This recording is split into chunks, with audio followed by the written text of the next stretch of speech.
And welcome back to another week's worth of Who Would Win on a lovely Wednesday afternoon going into evening at 7:24. And it's 70-something, 60-something degrees out right now. My God, the climate change is just affecting us in weird ways. But as you saw, the title of this episode is Larfleez, the only orange lantern, also known as Agent Orange, versus, and I want to get his name right, Szayel Aporro Granz. Now, from Bleach, the Espada. Now, I may mention in, not last week's, but the weeks before that, though I think I did briefly bring it up last week's as well. I had another one planned out between Larfleez and Greed from Full Metal Alchemist. But actually comparing the two, I looked at it, I'm like, no, Greed would just lose this fight. There's no way Greed could win this fight. So I had to think, even trying to think of a plausible scenario where he wins the fight, I couldn't think of a plausible scenario where he won the fight. So then I'm like, okay, who else is kind of greed-based, some sort of gluttony-based being or something like that? And I'm like, okay, going through that, and I was literally about to just do, I'll just do a green Larfleez one. And then I think, wait a minute, and I just click on, it's like, oh, is Bleach up yet? No, Bleach probably won't be up till tomorrow. Oh, wait, Bleach! Didn't they have thing? Yeah, they had that guy! So I went back and I checked it over, so I went with this guy. Now, it should be noted that he's actually, all the Espada were based off of concept of death, gluttony, angst, greed, and, insanity, all that stuff. So, he's actually based on gluttony. I think greed would technically be based more off of the ninth. But looking at him, like, okay, he's the stronger of the two because he's ranked lower. So screw it, he's the one I'm going to go with. That's how I'm going to basically go down this route. And I think that made more sense. So without further ado, let's get to our combatants. So Larfleez, the Orange Lantern. Now I don't think they ever specify his actual species. I think his species is still an unknown species. But more or less, he was part of a band of thieves that raided a temple that had the Orange Lantern in it. It basically was corrupting and saying, only one of you is going to get it, so they all killed each other for it, and he came out on top, so he's the only single orange lantern. Of the 7 core lanterns, not including black or white, orange and indigo are the two actual that are parasitic in the sense that they actually control our host a bit more. In his case, his greed is obsessive to the point where it just manipulates him and says, mine, my shiny. That's basically, he can't control himself. So he is completely and utterly obsessed by that. He's consumed by hunger and paranoia that people are out to get him. He has all the basic lantern powers. He's got a force field, self-sustaining. He doesn't actually need to eat, but he's constantly consumed by hunger anyway, so he eats giant amounts anyway. And it doesn't hurt him because of the lantern. But self-sustain, of course, the energy constructs, energy shields. But unlike a Green Lantern, it's all based on how much, greed and consumption he is. Which, it's interesting to note that if there were actually more Orange Lanterns, it would actually be spread out. That's why there really can only be one Orange Lantern who is the strongest among them, because it's all, the greed is just there consuming him. So it's like, so basically, you're being less greedy by spreading out the power. So if there's only one, the greed is maximized into him. So he's at his full power right there. He has a very unique ability to actually absorb the colors of other lanterns, save for blue lanterns. Blue lanterns are the only thing that can cure his greed, or cure his hungers and stuff like that.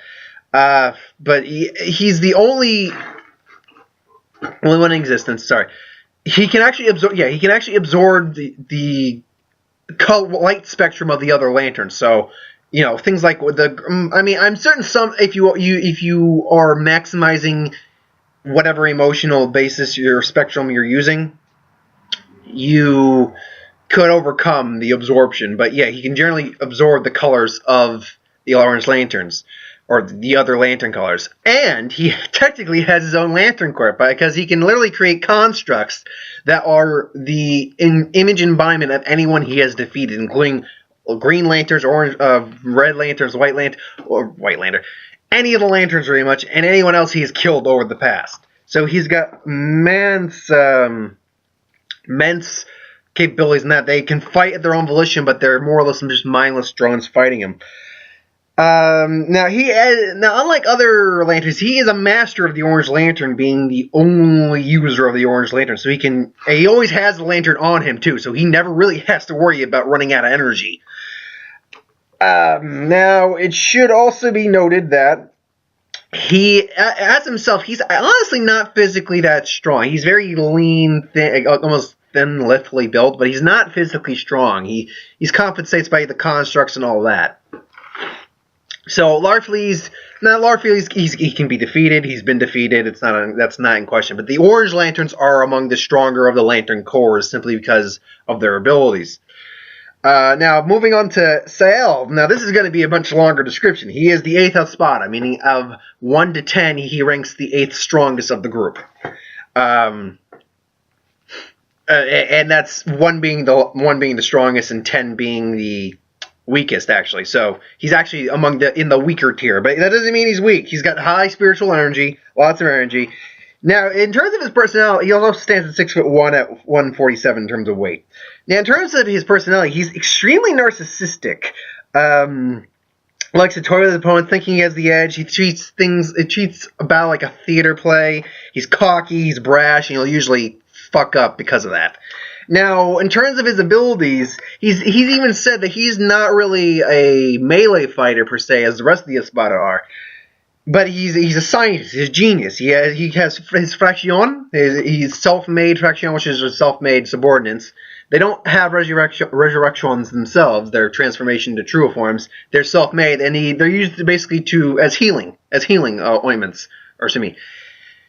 They're used as healing spheres. He can literally break them down into a ball and then eat the sphere and completely restore his energy. He has an unnamed power control ability, which basically, if he's analyzed an opponent well enough, he can. Example, he was able once getting information on Renji's Bankai.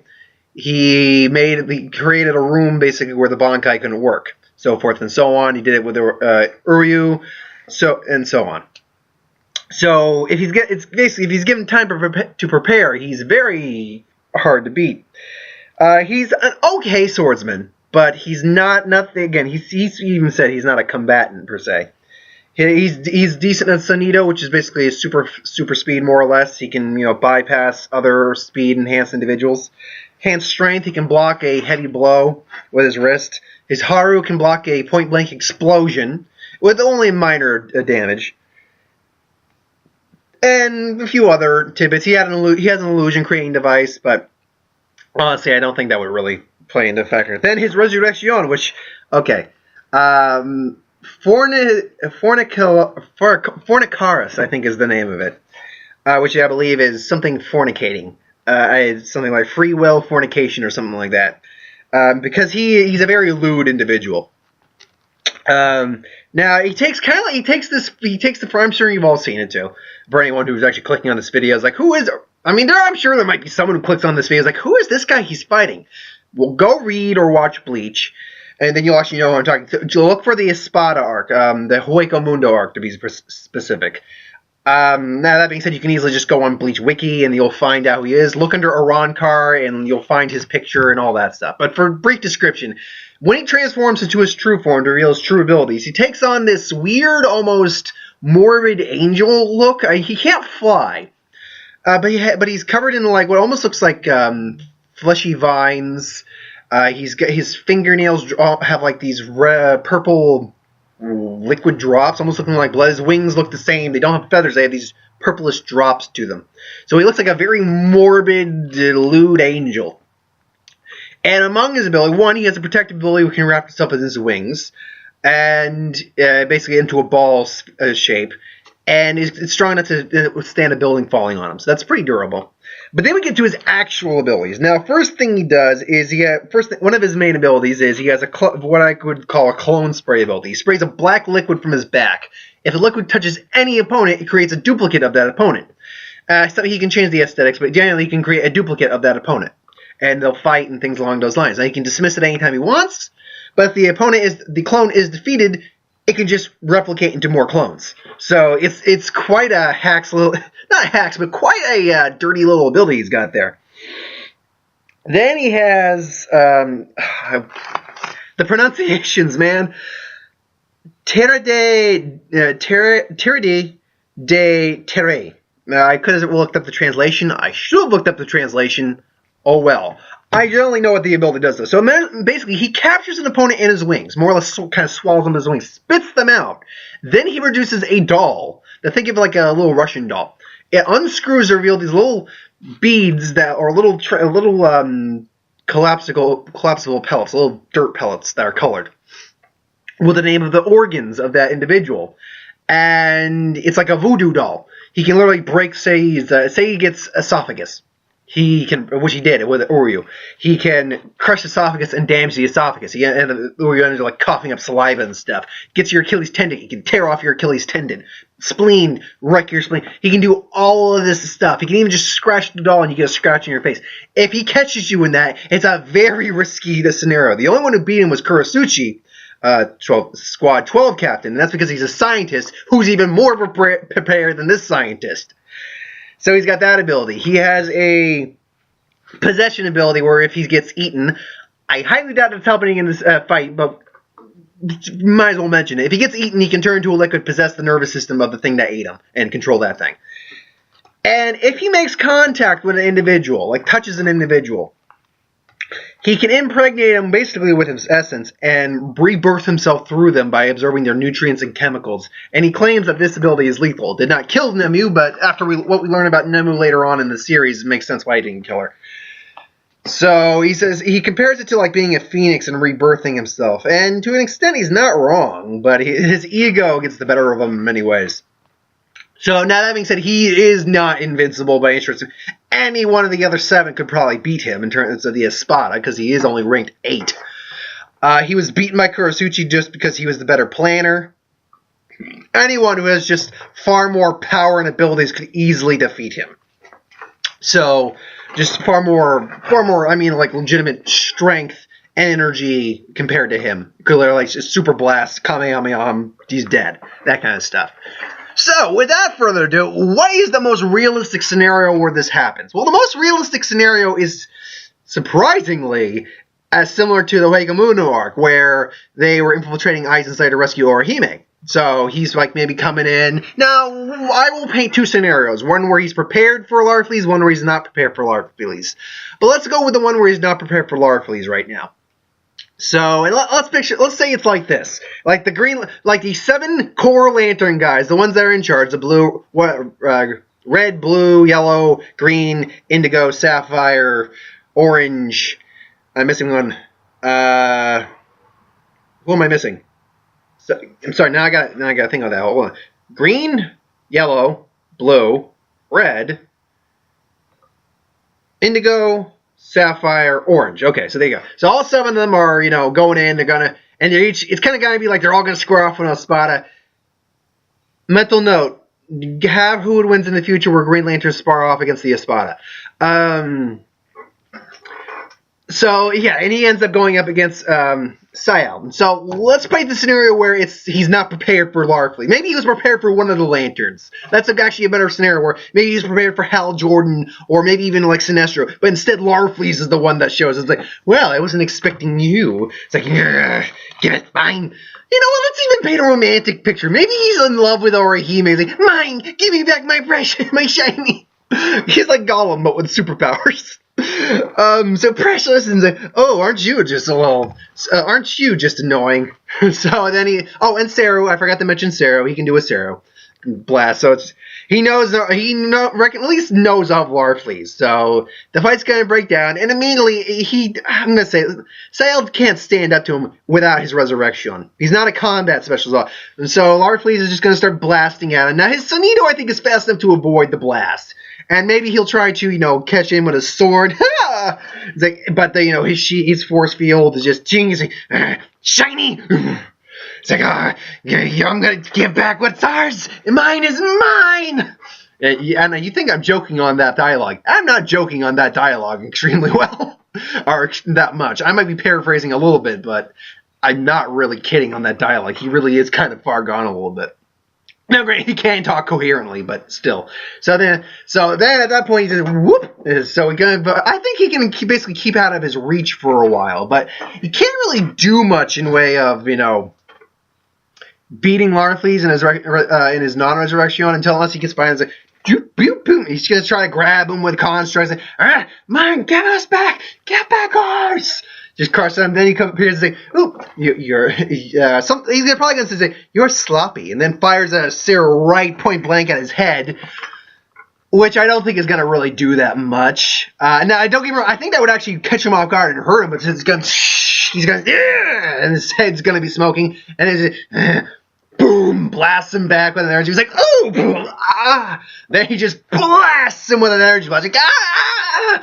Oh, his body's kind of all charred now from the energy. He's like, "Give us back the shiny! Give us back the precious!" In which case, his Fraction come in. They kind of try to gang up on him, but at the same time, all he does, Larfleez just looks like, "You are annoying!" Summons a bunch of orange lantern constructs. They just take out the Fraction. Szayel is still probably like smoking. He's like, "You come here," and just takes one. Eats one and heals back up. It's like, "You are annoying." And then he says, "Sip." I'm going to say sip because that's the command. Sip. Forna Locaris. And then turns into his thing. It's like, he's like, "You ugly! You ugly! Give us back shine!" He's like, "Ugly? This is true beauty." And then he just fires off his cloning spray, which I don't think Larfleez would try to counteract because he could easily just block it with a force field. But I think he's so obsessive sometimes. I don't think he's not going to counter everything. So he's going to just drop, and then multiple Larfleezes suddenly appear. Now, they're not really like they're not like a true clone with another orange lantern ring. But that's not that would be the argument for this. The argument would be is what that would do to Larfleez. Larfleez would then probably actually say, "No, you have shiny. No, I'm the only one who has the shiny." And he would just start duking it out with the freaking clones for a while. Eventually, the building would probably collapse from the power. Because the more he kills the clones, the more clones there becomes. And the orange lantern constructs come after them. Keeps growling more until the building comes down. Again, Szayel just wraps himself up in there. The Larfleez is fine, probably. Maybe a little dusty, maybe a little wobbled, but he's relatively fine, I think. So then it's just like, after he keeps going, and then the clan suddenly disappear. The question is if he can catch Larfleez off guard with the. Honestly, actually, you know what? Yeah, here's what's going to actually happen. He's going to try to catch Larfleez with his wings. However, Larfleez is not like any of the opponents in Bleach, where he can create an energy force field, and that won't mean a damn thing. He then blows off the wing. What? It's like, and then just grabs him probably with a construct hand, and then the freaking orange land is like, it's like, you kept us from precious. What's mine is mine. And because, he's making, but he's not touching him physically. Let's be clear about that either.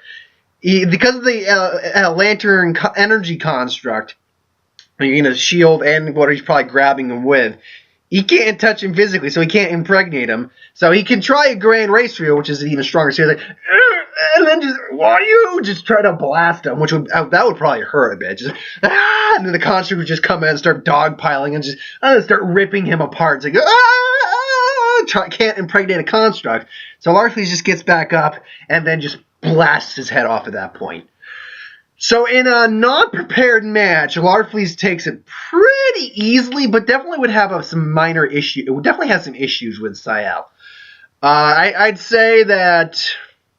There's a chance you could take him by surprise and actually get the voodoo doll ability off. I think there's a chance that could happen, but it's a slim chance. And even if he does that, let's paint the scenario where that happens for a second. He gets that, Larfleez gets spit out. He's a little wobbly, worse for us. Starts breaking off things, and his organs start going wonky. I think he could still survive that long. Even if he hits his heart, I think Larfleez survives long enough to basically just crush his head. So, yeah, in a non-prepared fight for Szayel, I gotta give it to Larfleez, but Yeah, 100% of the time, I think. Now, in a prepared fight, there's a difference. In a prepared fight where he's actually prepared for Larfleez himself, he first off probably creates the room. Well, there's multiple ways this works. The room where he can, adapt to negating a person's abilities, tailor it to the Orange Lantern energy. Yeah, Larfleez loses. Right there. Can't use his energy ring. He loses. That's just it. It's like, hello, and now I'm going to examine your ring. Greed, I am the new Orange Lantern. Oh, God. Oh, that would be weird. Can you... If you can, someone find me maybe I'll look that up later, but can someone find me fan art of the Espada as Lantern Corps members? That would be cool. But yeah, no, okay, in that scenario, yeah, right there, right off the bat, he loses 100% of the time. Because if he can analyze rescue, he can analyze energy, which means he can probably analyze a lantern. Lanterns can be countered easily. I mean, lanterns can counter other Lantern Corps members. And they can be countered by other energy sources. So there's no reason to say that Szayel can't counteract Larfleez's energy with prep time. But let's go into the whole, he's prepped, but he can't counter that effect.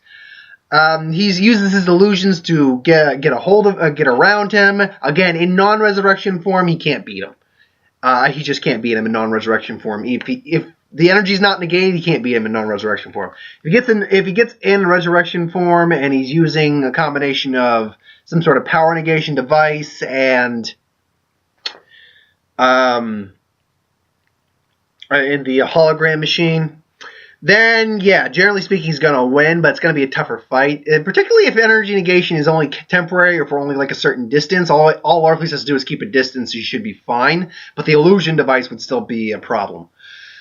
So it's interesting to see that it's weird. In a prep fight, Szayel takes it almost, I would say there's maybe like a 95% chance he wins. There might be a small hope for Larfleez depending on the scenario for the prep. But generally speaking, he wins almost always in a prep battle, but loses in a non-prep battle. This is an interesting one. I'm actually glad I chose this one. Because it's kind of like Batman versus Magneto. In a prep battle, I think Batman would have enough to beat Magneto, but just barely. In a non-prep battle, Batman loses to Magneto. That's just the way it works. It's the same format as this. In a prep battle, Szayel actually beats him almost the entirety of the time. I think there's like a 5% chance. But in a non-prep battle, Larfleez just wrecks his shit. So, but with some difficulty. It's not like a just clear-cut victory for Larfleez. There's some struggles that are going to be there. So I actually enjoyed that one. And again, mental note to self. In fact, I need to write down some future ones anyway, just so I have them prepared for later on.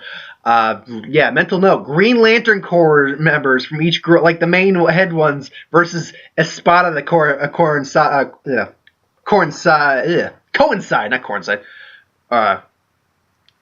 Sorry, that was the word I was looking for. Combine correlate and coincide. Correlate with their respective preferences, will, rage, all that. So, yeah, this is actually fun. You know what? Fuck it. Unless you guys... Thank you for watching. Like, comment, share, subscribe. If you have an idea for another who would win, please give me, please put it down in the comments below. But, yeah, for the next couple of weeks now, look for Espada versus Lantern videos. That's honestly what I'm probably going to be doing for next, because I like this idea, honestly. Now, granted, there's going to be Espada that are going to be excluded, because there's only 7 main Lanterns, and I'm not going to bother with white or black, because those guys are too haxed. Especially white. White is way too fucking haxed. But anyway, thanks for watching. Hope you enjoyed, and I'll see you guys next time. Tomorrow, by the way, no Star Wars video, no Magic video, unless spoilers happen. I think spoilers are actually being held off till really next week, which is fine. But, I think they gave us just like they threw us a bone on Monday is what they did, which I'm glad they did. It got me more jacked for the set. And they had a new Uncharted Realms up today, or this Magic story. Basically showing Abson going corrupt and the Angels going corrupt. The only one who seemed immune was Sagara. If you actually know the card, it makes sense why Sagara would be immune. She's got hexproof. The other two, Goldlight and Bruna, Alabaster. Yeah, unfortunately. They're gone bad, which means we're probably going to get a rogue Sagara who's probably going to aid the heroes, and an evil Goldlight and Alabaster. So much fun. So, I dig this. This just gets me jacked. But yeah, no Magic video. I've done my Star Wars video for a week. I'm going to limit those right now for just one a week. Just for time's sake, I'm doing those one a week. And a review for 10 Cloverfield Lane tomorrow night. I did see there's a showing I can catch tomorrow night. I get off at 9:30. There's a 9:50. I'll have a couple minutes to get like a drink or something, and then go enjoy John Goodman being a Crane survivalist. And then, apart from that, besides box office review on Sunday, I don't really have much else to, unless there's rumors going around that we could get a Captain America Civil War, the new one, the final one, before, like, sometime in the week, because a lot of promotion's been coming out for it lately, which would make sense. If that happens, expect a trailer review. So, thanks for watching. I hope you enjoyed, and I'll see you guys next time.